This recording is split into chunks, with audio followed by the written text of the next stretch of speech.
జూబ్లీహిల్స్ ఉప ఎన్నికలు తెలంగాణ రాజకీయ రంగంలో ఒక కీలక మలుపుగా మారుతున్నాయి. ముఖ్యమంత్రి రేవంత్ రెడ్డి నేతృత్వంలో కాంగ్రెస్ పార్టీ శక్తిమంతంగా బరిలోకి దిగింది గత కొన్ని రోజులుగా. ఈసారి కేవలం ఒక సీటు గెలవడం మాత్రమే కాదు, ప్రజలతో మన రిలేషన్ చాలా బలంగా ఉందని నిరూపించుకోవాలన్న ధ్యేయంతో, ఒక ఆబ్జెక్టివ్ తో, ఒక ఎయిమ్ తో కాంగ్రెస్ జూబ్లీహిల్స్ లో జెండా పాతేందుకు సిద్ధమైంది.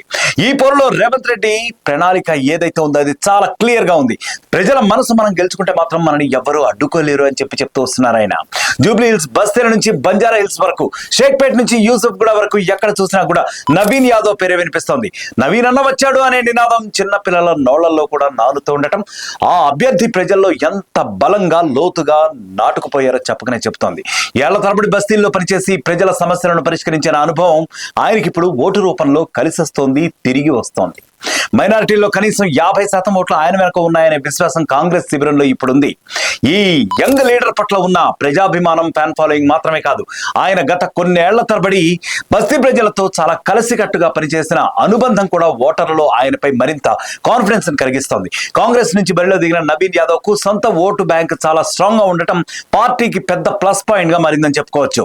మైనారిటీల ఓట్ బ్యాంక్ లో కనీసం 50% ఆయన వెనక నిలుస్తున్నారనే ప్రచారం ఇప్పుడు మాత్రం చాలా క్లియర్ గా జూబ్లీహిల్స్ ఎక్కడ చూసినా వినిపిస్తోంది. ఇంకా అడిషనల్ గా రూలింగ్ పార్టీలోని మినిస్టర్స్, ఎమ్మెల్యేలు కూడా ఏకమై ప్రచారంలో పాల్గొనడం వల్ల మరొక 30% ఓట్ షేరింగ్ కూడా నేచురల్ గానే కాంగ్రెస్ వైపు చేరుతుందని కొన్ని ఎస్టిమేషన్స్ కూడా చెప్తున్నాయి చాలా క్లియర్ గా. ఇక రేవంత్ రెడ్డి క్యాంపెయినింగ్ విషయానికి వస్తే అది ఒక అలుపెరుగని పోరాటంలో దూసుకుపోతుంది. గత కొన్ని రోజుల నుంచి మనం చూస్తున్నాం. జూబ్లీ హిల్స్ ప్రజల కోసం నిజాయితీతో పనిచేసేటటువంటి ఒక లీడర్ కావాలి, వాగ్దానాలు కాకుండా రిజల్ట్స్ ను చూపించేటటువంటి గవర్నమెంట్ కావాలి అని ఆయన పిలుపునిచ్చారు. ప్రతి సభలో కూడా ఆయన ప్రత్యర్థి పార్టీల ఫెయిల్యూర్స్ ఏవైతే ఉన్నాయో అవన్నీ కూడా చాలా క్లియర్ గా ప్రజల ముందు ఉంచే ప్రయత్నం చేస్తున్నారు. ఆ ప్రయత్నంలో ఆయన సక్సీడ్ అయ్యారు కూడా. బీఆర్ఎస్ పై ఆయన చేసినటువంటి క్రిటిసిజమ్స్ ఏవైతే ఉన్నాయో అవి మరింతగా అసలు సెన్సేషన్ అవుతున్నాయి. సో 10 ఏళ్ల పాటు అధికారంలో ఉన్నా సరే ప్రజల జీవితాల్లో ఒక్క మార్పు కూడా రాలేదు బీఆర్ఎస్ పాలనలో. జూబ్లీహిల్స్ బస్తీలు ఎంతకాలం మురికిలో మునిగిపోతే అసలు ఎవరు దానికి రెస్పాన్సిబుల్ అని ఆయన సూటిగా ప్రశ్నిస్తూ వస్తున్నారు. అదే టైంలో బీజేపీపై రేవంత్ తోటాలు కూడా చాలా గట్టిగానే పేలుతున్నాయి. ఢిల్లీ మాటలతో తెలంగాణను మోసం చేసిన పార్టీకి ఇక్కడ స్థానం లేదు. మతం పేరుతో ప్రజలను విభజించే ప్రయత్నం జూబ్లీహిల్స్ ప్రజలు ఎప్పుడు కూడా అంగీకరించరు అని ఘాటుగానే వ్యాఖ్యానిస్తూ వచ్చారు రేవంత్ రెడ్డి.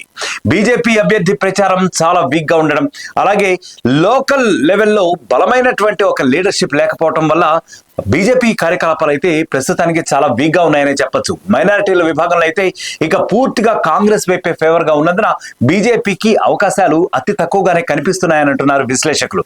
సో ఇక బీఆర్ఎస్ పరిస్థితి చూస్తే చాలా చాలా క్లిష్టంగా ఉంది. ఒకప్పుడు రాష్ట్రంలో సూపర్ పవర్ గా నిలిచినటువంటి పార్టీ ఇప్పుడు జూబ్లీహిల్స్ లో కూడా తడబడుతోంది. మాజీ ముఖ్యమంత్రి కేసీఆర్ స్వయంగా ఈ ఉప ఎన్నిక ప్రచారంలో పాల్గొనకపోవడం కూడా కార్యకర్తల్లో నిరాశను, నిస్పృహను కలిగించాయి అంటున్నారు ఆ పార్టీ కార్యకర్తలే. ఇక ఆయన గైర్హాజరవడంతో స్థానిక నాయకుల్లో కూడా ఉత్సాహం చాలా వరకు తగ్గిపోయింది అంటున్నారు. బీఆర్ఎస్ లీడర్స్ చెప్పే హామీలు ప్రజల్లో నమ్మకం కలిగించలేకపోతున్నాయి. ఇంకా వాళ్ళు చేసినటువంటి 10 ఏళ్ల పాలనలో జూబ్లీహిల్స్ లో ఉన్నటువంటి పేదవారికి ఏం అందించారు అన్న ప్రశ్నకు వారి దగ్గరే సమాధానం లేకపోవడం కూడా ఆ పార్టీకి ప్రధాన బలహీనతగా మారుతోంది అని చెప్పి విశ్లేషకులు చెప్తున్నారు. ఇంకా ఇతర పార్టీలు అభివృద్ధి గురించి పెద్దగా చెప్పుకోలేని పరిస్థితిలో ఉన్నప్పుడు రేవంత్ ఈ టైంలో ప్రచారంలో దూసుకుపోతూ ఉండడం, కార్యాచరణ ఆధారంగా ఆయన ఉండటం ప్రజల్లో మరింత కాన్ఫిడెన్స్ ని పెంచుతోంది అని చెప్తున్నారు. ఎన్నికల సమయంలో ఆయన బస్తీల్లో తిరిగి ప్రజల సమస్యలు విన్న తీరు మాత్రం అక్కడ ఉన్న లోకలైట్స్ అందరికీ కూడా ఒక చేరువైనటువంటి లీడర్ గా ఆయన్ను నిలబెట్టింది అంటున్నారు. కాంగ్రెస్ సర్కార్ మొదలుపెట్టిన పథకాల ఫలితాలు కూడా ఇప్పుడు ప్రజలకు కనిపిస్తున్నాయి కళ్ళ ముందు. రేషన్, విద్య, ఆరోగ్యం, హౌసింగ్ రంగాల్లో ఏవైతే రీఫార్మ్ చేశారో అవన్నీ కూడా రేవంత్ అడ్మినిస్ట్రేషన్ పై కూడా మరింత నమ్మకం పెంచాయి అంటున్నారు. జూబ్లీహిల్స్ లో జరిగినటువంటి గత ఎన్నికల్లో ప్రజలైతే నిరాశ చెందారు అని చెప్పి సుస్పష్టంగా వినిపిస్తోంది. కానీ ఈసారి మాత్రం అట్మాస్ఫియర్ మొత్తం చాలా డిఫరెంట్ గా కనిపిస్తోంది. యంగ్స్టర్స్ నుంచి వృద్ధుల వరకు నవీన్ యాదవ్ కు సపోర్ట్ చాలా క్లియర్ గా కనిపిస్తోంది అంటున్నారు. బీఆర్ఎస్ లోపల ఉన్నటువంటి కొన్ని ఇంటర్నల్ ఫైట్స్ అనుకోండి, తర్వాత బీజేపీ యొక్క వీక్నెస్ అనుకోండి, ఈ రెండు కూడా కాంగ్రెస్ కు చాలా ఫేవర్ గా పరిణమిస్తున్నాయని చెప్తున్నారు. ప్రతి ప్రాంతంలో, ప్రతి గల్లీలో కాంగ్రెస్ పతాకాలు ఎగురుతూ ఉంటే ఇదే నిజమైన తెలంగాణ ఆత్మ అని రేవంత్ ఘంటాపదంగా చెప్పే పరిస్థితి అయితే అక్కడ కనిపిస్తోంది. రేవంత్ రెడ్డి ఈ ఎలక్షన్ ను స్వయంగా తన ఆత్మ గౌరవం లాగానే తీసుకున్నారు.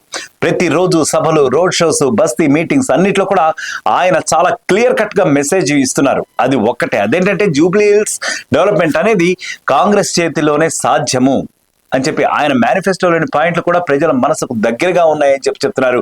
ప్రతి బస్తీకి తాగునీరు, రోడ్లు, వీధి దీపాలు, మైనారిటీల పిల్లలకు విద్యా పథకాలు, అలాగే విమెన్ కోసం మహిళా శక్తి పథకం, అలాగే యువతకు స్కిల్ ట్రైనింగ్ సెంటర్లు, ఇళ్లు లేని వారికి పక్కా గృహాలు. ఈ హామీలు కేవలం ఎన్నికల వాగ్దానాలు మాత్రమే కాకుండా ఇప్పటికే తెలంగాణలో స్టార్ట్ అయినటువంటి గ్రామ జీవన ప్రగతి, అలాగే సిటీ సర్వీస్ మిషన్ పథకాలు ఏవైతే ఉన్నాయో అవన్నీ కూడా ఎక్స్పాండ్ అయినట్టుగా కూడా ఆయన చూపించే ప్రయత్నం చేస్తున్నారు, ప్రచారంలో వెళ్తున్నారు. ఇక బీజేపీ విషయానికి వస్తే స్థానిక స్థాయిలో ఒక బలమైనటువంటి ఒక బేస్ అనేది లేకపోవటం, మైనారిటీల మద్దతు అసలు జీరోగా ఉండటం ఆ పార్టీని పక్కన పెట్టినట్లుగానే చేసేసింది.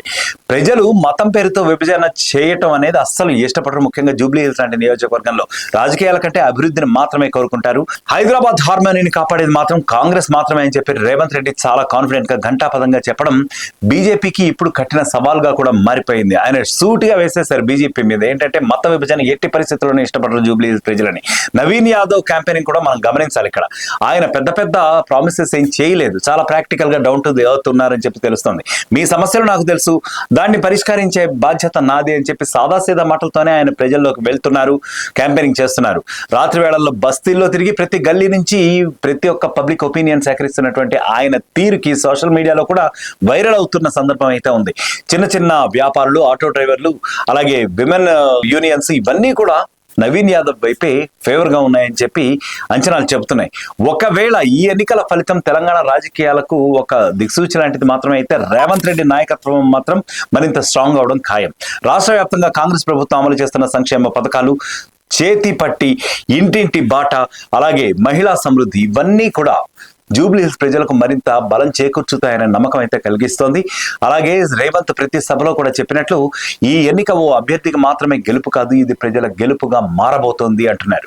ఇప్పుడు జూబ్లీ హిల్స్ వీధుల్లో వినిపించే చర్చ మాత్రం ఒకే ఒకటి, ఈసారి మార్పు మాత్రం ఖచ్చితంగా ఖాయం అనేది వినిపిస్తోంది. సో ఇది కేవలం కోఇన్సిడెంటల్ మాత్రమే కాదు, చాలా చాలా పొలిటికల్ ఈక్వేషన్స్, అలాగే పబ్లిక్ రెస్పాన్స్, ఇంకా అభ్యర్థి ఎవరైతే ఉన్నారో అతని యొక్క ఇమేజ్, ఇవన్నీ కూడా కలగలిపి చూసినట్లయితే మనం నవీన్ యాదవ్ గెలుపు దిశలో ముందే ఉన్నట్లుగానే మనకు కనిపిస్తా ఉంది. సో అలాగే బీఆర్ఎస్ బీజేపీ కంటే కాంగ్రెస్ కి మరింత బలం చేకూర్చనున్నాయి ఈ సమీకరణలు అని చెప్పి అయితే మనకి మాట వినిపిస్తుంది. మొత్తానికి చూసుకుంటే జూబ్లీ హిల్స్ రాజకీయ సమీకరణాలు, ఈక్వేషన్స్, పొలిటికల్ ఈక్వేషన్స్ ఏవైతే ఉన్నాయో ఇప్పుడు చాలా పూర్తిగా నవీన్ యాదవ్ చుట్టూనే తిరుగుతున్నాయి. సొంత ఓటు బ్యాంకు, అంగబలం, ప్రజల మద్దతు ఇవన్నీ కూడా ఆయనకి బలమైనటువంటి వెపన్స్ గా మారాయని చెప్పి చెప్పుకోవచ్చు. ఏళ్ల తరబడి జూబ్లీ హిల్స్ ప్రాంతంలోని బస్తీలతో ఆయనకి ఏర్పడినటువంటి అనుబంధం ఏదైతే ఉందో ప్రజల్లో నమ్మకాన్ని మరింతగా పెంచింది.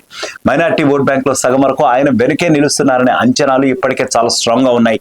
అదనంగా రూలింగ్ పార్టీకి చెందినటువంటి మినిస్టర్స్, ఎమ్మెల్యేస్ కలిసికట్టుగా ఒకే తట్టు మీద ఈ క్యాంపెయినింగ్ లో పాల్గొనడం వల్ల కూడా ఒక 30% అడిషనల్ గా ఓటు బ్యాంక్ చేకూరే అవకాశం ఉంది. మొత్తం మీద ఈ స్టాటిస్టిక్స్ అన్ని కూడా మనం విశ్లేషించుకుని పరిశీలిస్తే జూబ్లీ హిల్స్ లో నవీన్ యాదవ్ సక్సెస్ ఖాయం అన్న మాట బలంగా వినిపిస్తోందని చెప్తున్నారు. మరి అతను సాధించబోయే ఈ విజయ రహస్యం ఆయన వ్యక్తిగత ప్రభావమా, లేక ప్రజల్లో పెరుగుతున్నటువంటి వ్యతిరేకత ఫలితమా అన్నది ఫలితాలు వెలువడే వరకు కూడా మనం వేచి చూడాల్సిందే. అవన్నీ కూడా ఆసక్తికరమైన ప్రశ్నలుగానే ప్రస్తుతానికైతే కనిపిస్తా ఉన్నాయి. కానీ ప్రజల హార్ట్ బీటింగ్ మాత్రం ఒక్కటే చెబుతోంది అంటున్నారు పొలిటికల్ అనలిస్ట్. జూబ్లీ హిల్స్ ఈసారి నవీన్ యాదవ్దే, కాంగ్రెస్ దే విజయం అని చెప్పి చెప్తున్నారు. ప్రజల ఆశలు, అలాగే రేవంత్ రెడ్డి లీడర్షిప్, నవీన్ యాదవ్ కృషి, ఈ మూడు కలిస్తే ఇక రానున్నది మాత్రం విన్నింగ్ విక్టరీనే అని చెప్పి చెప్తున్నారు.